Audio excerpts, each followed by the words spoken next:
युवाओं को सामाजिक व नैतिक मूल्यों से जुड़े रहने के लिए प्रेरित करने के उद्देश्य से दस्तक संस्था द्वारा मेवाड़ चैम्बर ऑफ कॉमर्स के सहयोग से आज 11 बजे मेवाड़ चैम्बर में अतिरिक्त पुलिस महानिदेशक अनिल पालीवाल का भीलवाड़ा शहर के युवाओं के साथ युवा संवाद कार्यक्रम रखा गया। इसमें मुख्य अतिथि के रूप में अनिल पालीवाल, अतिरिक्त पुलिस महानिदेशक राजस्थान सुशील शर्मा, न्यायाधीश जिला labour court, director Kanchan care India limited Durgesh Bangar, assistant general manager state bank of India BM Vyas, उपाध्यक्ष Mewar chamber of commerce RC Lodha, सचिव Mewar chamber of commerce RK Jain ने भाग लिया। सभी अतिथियों ने बताया कि कैसे युवाओं की ऊर्जा को सही दिशा में लगाया जा सकता है, सरकार व समाज द्वारा कौन से कदम उठाए जाने चाहिए जिससे कि युवा नैतिक मूल्यों से जुड़ा रहे एवं अपराधों के प्रति आकर्षित नहीं हो, कैसे युवाओं को शिक्षा के प्रति आकर्षित किया जा सकता है एवं कैसे गांवों के एवं आर्थिक रूप से पिछड़े हुए युवाओं को भी शिक्षा से सुदृढ़ किया जा सकता है। पालीवाल ने बताया कि कैसे सोशल मीडिया का लिमिटेड व सदुपयोग किया जा सकता है, नशे की लत युवाओं को भविष्य खराब कर रही है, किस तरह से युवाओं को नशे से दूर रखा जा सकता है। उन्होंने बताया कि युवाओं के सकारात्मक उत्साहवर्धन के लिए दस्तक संस्था की तर्ज पर इस तरह के युवा संवाद निरंतर होने चाहिए। बच्चों की गतिविधियों, रुचियों, संगति आदि के प्रति परिवारजनों को सजग रहना चाहिए, क्योंकि संस्कारों की नींव इसी उम्र में रखी जाती है जो युवा अवस्था तक मजबूत हो जाती है। उनके अनुसार कोई व्यक्ति अपराधी बनता है तो उसके पीछे अनेक कारण हो सकते हैं, जैसे आर्थिक परेशानी, बेरोजगारी, नशे की लत, सोशल मीडिया का गलत प्रभाव, कुसंगति आदि। सामाजिक संस्थाओं को युवाओं की मदद करनी चाहिए व उनका सही मार्गदर्शन करना चाहिए, जिससे युवाओं का रुख अपराध की तरफ नहीं हो। भीलवाड़ा के युवाओं ने भी अनिल पालीवाल से अनेक प्रश्न पूछे, जैसे जीवन में सफलता कैसे हासिल की जा सकती है, कोई व्यक्ति अपराधी क्यों बनता है, अपराध कितने तरह के होते हैं, आमजन में पुलिस को लेकर इतना भय क्यों है, वह कैसे इस भय को खत्म कर सकते हैं। इस तरह के अनेक प्रश्नों का उत्तर अतिरिक्त पुलिस महानिदेशक महोदय ने दिए। दस्तक संस्था द्वारा भीलवाड़ा शहर के युवा जो विभिन्न क्षेत्रों में सराहनीय काम कर रहे हैं, पालीवाल सर के कर कमलों से उनको मोमेंटो दिलाकर उनका उत्साहवर्धन किया। अजित जैन को राष्ट्रीय खेल हॉकी के क्षेत्र में उत्कृष्ट कार्य के लिए नेहरू युवा केंद्र की तरफ से लोकसभा में राजस्थान का प्रतिनिधित्व करने के लिए, राजू जाट को रक्तदान के क्षेत्र में सराहनीय कार्य करने के लिए, अर्पित कोठारी को और राजकुमार जैन को NCC में राज्य के रक्षा मंत्री से पुरस्कार प्राप्त करने के लिए, समाज सेवा में उत्कृष्ट कार्य करने के लिए विकास प्रजापति आदि को पालीवाल ने मोमेंटो प्रदान किए।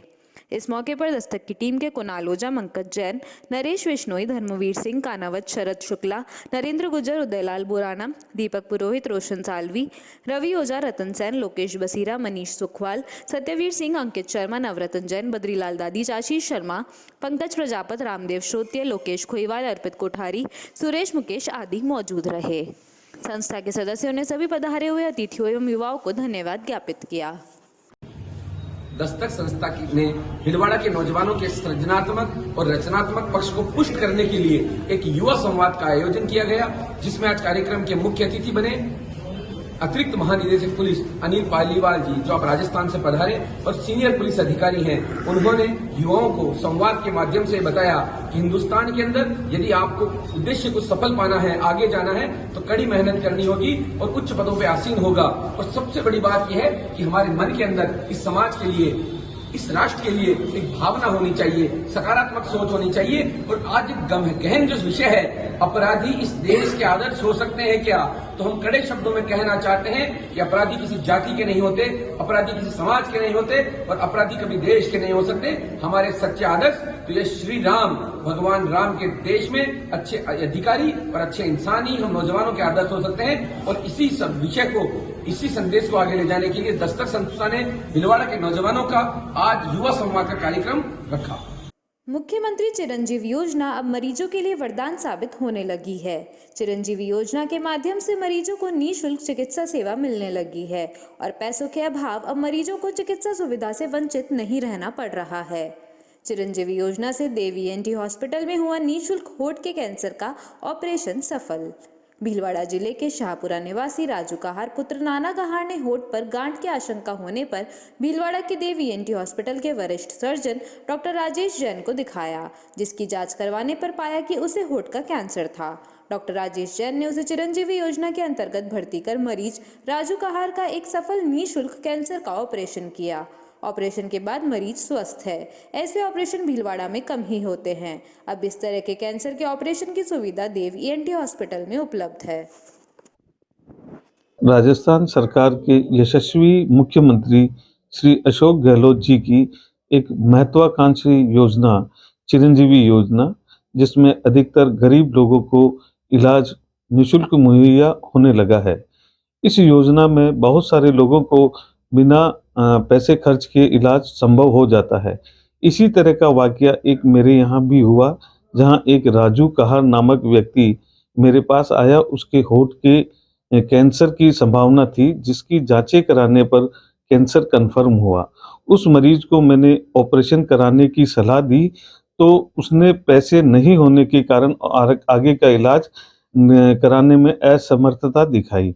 तब मैंने उसको मुख्यमंत्री जी की चिरंजीवी योजना के बारे में बताया, जिसमें निःशुल्क उपचार संभव है। उसने उसमें अपना एनरोलमेंट कराकर मेरे यहाँ पर कैंसर का निःशुल्क ऑपरेशन कराकर अपना इलाज करवाया, और यह व्यक्ति अब कैंसर से फ्री हुआ है और इसका इलाज सफल हो गया है। धन्यवाद। सर कब आया आपने और क्या स्थिति थी इसकी? यह मरीज 5 से 7 दिन पहले मेरे पास आया था। तब मैंने इसकी गांठ देखी होंठ पर, और उसका फिर मैंने बायोप्सी कराई। उस बायोप्सी में इसके कैंसर कंफर्म हुआ। उसके बाद इसके आगे के इलाज के लिए इसको मैंने बताया था। सामुदायिक एवं व्यवहारिक विज्ञान महाविद्यालय उदयपुर एमपीयूटी द्वारा मंगलवार 13 दिसंबर को यूजर फ्रेंडली वेब मोबाइल आधारित एंड्रॉयड एप्लीकेशन को डॉक्टर अजीत कुमार कर्नाटक कुलपति एमपीयूटी द्वारा लॉन्च किया गया। इसके अंतर्गत मेरा कार्बन.com ऐप डॉक्टर प्रकाश पवार व उनकी अध्येता स्वाति ईनानी द्वारा निर्मित किया गया, जो कि वातावरण में फैल रहे कार्बन की मात्रा को व्यक्तिगत स्तर पर जानकारी देने में सहायक है। स्वयं की दैनिक गतिविधियों से वातावरण में फैल रहे कार्बन की मात्रा को एक आम आदमी भी इस ऐप के माध्यम से जान सकता है। यह ऐप कार्बन की मात्रा को कैसे कम करे, यह बताने में भी सहायक है।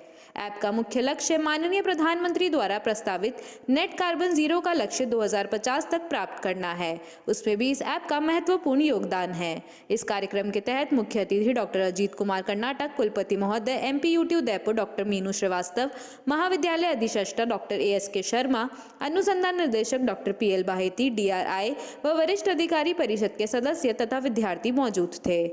इस कार्यक्रम की शुरुआत कुलपति महोदय तथा सभी महाविद्यालय के अधिष्ठा द्वारा दीप प्रज्वलन कर की गई। इसी के साथ ही कुलपति महोदय द्वारा नवाचार संदेश दिया गया, जिसमें उन्होंने कहा कि इस तरह के ऐप्स आज के समय की जरूरत है। कृषि में कार्बन की अधिकता कृषि के लिए लाभदायक है, लेकिन पर्यावरण में कार्बन की अधिकता ग्लोबल वार्मिंग, जलवायु परिवर्तन जैसी विकट समस्याओं को बुलावा देना है। अधिष्ठा महोदय व समस्त वरिष्ठ अधिकारियों द्वारा भी कार्य की सराहना की। साथ ही उन्होंने विद्यार्थियों को शुभकामनाएं एवं आशीर्वाद प्रदान करते हुए उज्जवल भविष्य की कामना की।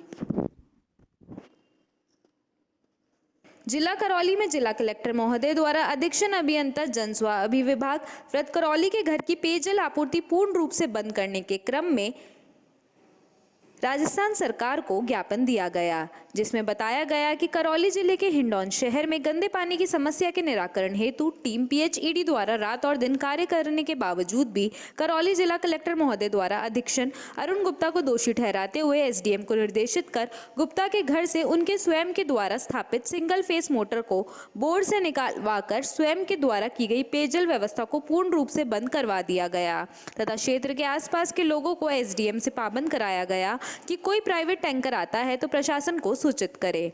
जिला कलेक्टर महोदय की उक्त कार्रवाई को PHED का पक्ष सुने बिना ही एक तरफा एवं अमानवीय मानते हुए जन स्वास्थ्य अभिविभाग के समस्त अभियंताओं में रोष व्याप्त है एवं असुरक्षित महसूस कर रहे हैं।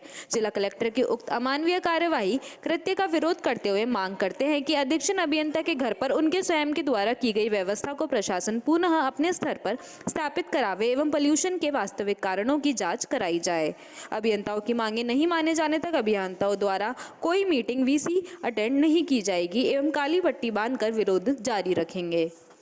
ओशो का जन्मोत्सव कुमुद विहार भीलवाड़ा में उत्सवपूर्ण आयोजन किया गया। ओशो ने पूरे विश्व में अपनी विद्वता व ध्यान की छाप छोड़ी है। ओशो शुरुआत से ही हिमालय में बसना चाहते थे। वहां कृष्ण स्मृति प्रवचन माला के दौरान 26 सितंबर 1970 को अवसर आने पर हिमालय के खूबसूरत नगर मनाली से नियो संन्यास आंदोलन की शुरुआत की, जिसमें 16 मित्रों ने नियो संन्यास में दीक्षा ग्रहण की। इसके साथ ही आचार्य रजनीश से भगवान रजनीश कहलाने की घोषणा भी मनाली से ही की गई। प्रथम संन्यास मां आनंद मधु को दिया और ओशो ने प्रथम नारीवादी बुद्ध पुरुष होना स्वीकार किया, जबकि इसके पहले जितने भी बुद्ध पुरुष हुए सभी नारी से बचते रहे। कुछ विचारधाराएं तो ऐसी भी रही कि जिनमें स्त्री मोक्ष को उपलब्ध नहीं हो सकती और कुछ ने स्त्री को नरक का द्वार कहा। ऐसे में ओशो ने उन सभी धारणाओं को तोड़कर अपने नियो संन्यास की शुरुआत एक स्त्री से की। तत्पश्चात भगवान रजनीश मुंबई के वुडलैंड अपार्टमेंट में रहकर प्रवचन और संन्यास देते रहे। 21 मार्च 1974 को भगवान रजनीश मुंबई से पूना आश्रम में आ गए।